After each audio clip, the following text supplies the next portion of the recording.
Hey guys, Kiger here, and today I have a video on the iPod Nano 4G, 4th generation that is. So excuse me, I'm kind of sick, had a cold, not really a cold, just, nose is kind of stuffy lately. I've been coughing, and I just got out of the shower, so, yeah, excuse me. Anyhow, been a while. I actually haven't even uploaded the unboxing video to this iPod Nano 4th generation yet. I got this back near Christmas. It wasn't a Christmas gift. I actually bought it for myself because I lost my 3rd generation. And it was just around Christmas time, though. I never uploaded the unboxing because they were on my camera. I just never, I'm lazy to export stuff off my camera. So I'm going to set a date to, pretty much export everything off my camera and show you guys those old unboxings. So, I do want to give a review on this, though. A really, really great product. So, first off, I want to talk about, it comes in various colors, obviously, but this is the 4 gigabyte model. It comes in 8 and 4. So this holds up to 1,000 songs, and the screen, and I believe, is about 1.3 across. No, sorry, 1.3 is the height of the actual 1.3 meters or something is the actual height of the actual iPod. 2 inches across diagonal is the screen length, and you can actually see how glossy is the reflection of the actual Orbit AF there.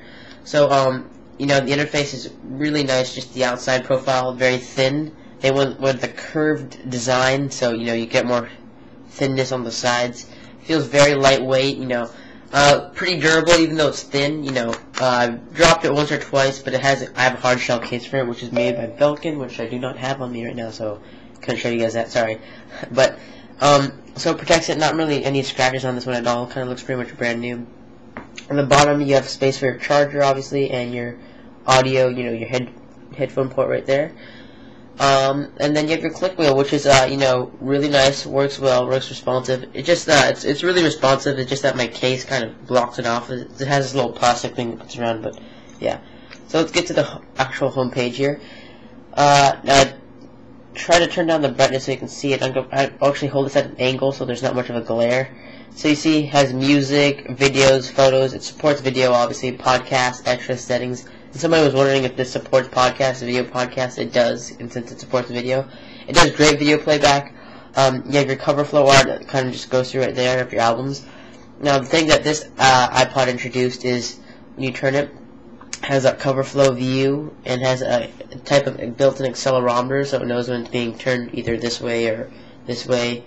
And so, depending on which way it knows when to turn. So that's really cool. I think it doesn't really do anything when you turn it this way, though. So, it has some stuff built into extras, like it has some games built in, which kind of uses that whole accelerometer thing where you can, move it around. So it's a very well packed, interface-wise. So if I want to play a song here, also, one with Coverflow, it looks very nice. So here's one. This is Paper Planes by MIA. It displays the top here if you set it to. It doesn't do it by default. I thought it should do it that by default. At least set the time once you set your current, location. You have to go into settings to do that. So it's not that hard. Let's talk about battery life. Battery life, full charge, 24 hours battery life. No joke, guys. And I go out, frequently when I'm skating or with friends or whatever. I leave this on as soon as I leave my door, because I always like to listen to music when I'm skating or walking. So, the end of the day, no joke. Even if I'm not listening to the iPod, I'll hanging around my neck, and I'll have the music playing. And I check it when I get back home, and the iPod is still, running, it's still fine. Not just by regular settings. Again, it has to be a full charge. You get about 24 hours of audio playback, 4 hours of video, which is decent. It's like a huge drop down, obviously, from 24 hours, but again, video is much harder to stream.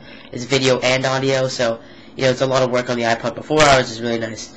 Now, that's not to take into consideration that you can actually lower the LCD, the LCD brightness. You can lower the backlight, so you can be really dim screen, but you'll save 2 hours, 3 hours of battery life.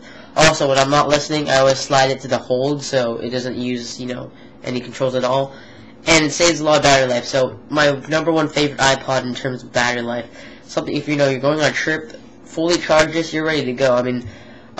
This is up here, my previous iPod that I used when running and stuff like that. There's a new iPod Shuffle, which I'll talk about in another video, but I thought I really relied on this for battery life and long trips, but now I can really do it with this as my main iPod and use this for running. I mean, it's easily between these two of my favorite long-lasting battery life iPods. And this, it's not really a comparison really, because this obviously has a screen and this one doesn't, so this one can, do a lot of stuff with battery, but, just how slim this is. I mean, if you were comparing it to the actual iPod Shuffle here, just to show you how thin that is, and then the actual new iPod Shuffle, the new one that they made, is 2 quarters and a dime. That's how thin it is. 2 quarters. If you stack 2 quarters and a dime, that's how thin the new iPod Shuffle is. Anyhow, design's great. It's environmentally safe.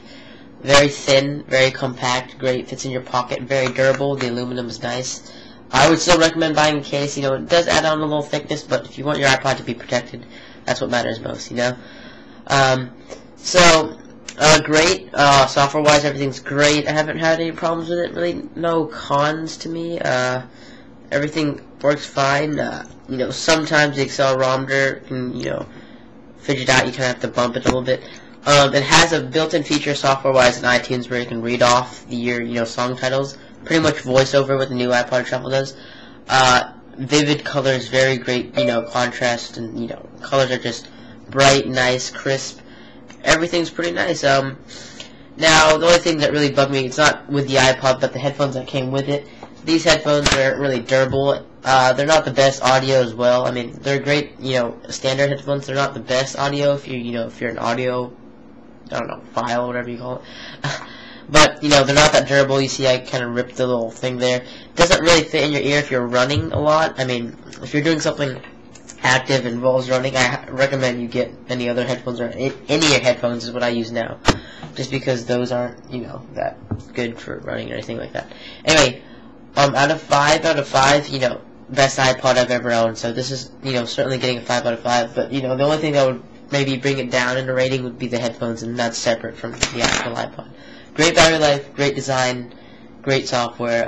So yeah, guys, hope you enjoyed this review of the iPod Nano 4th generation. I'll leave a following link to where you can buy one on Apple, and a blog post of the review as well. Thanks for listening, guys. Catch you later.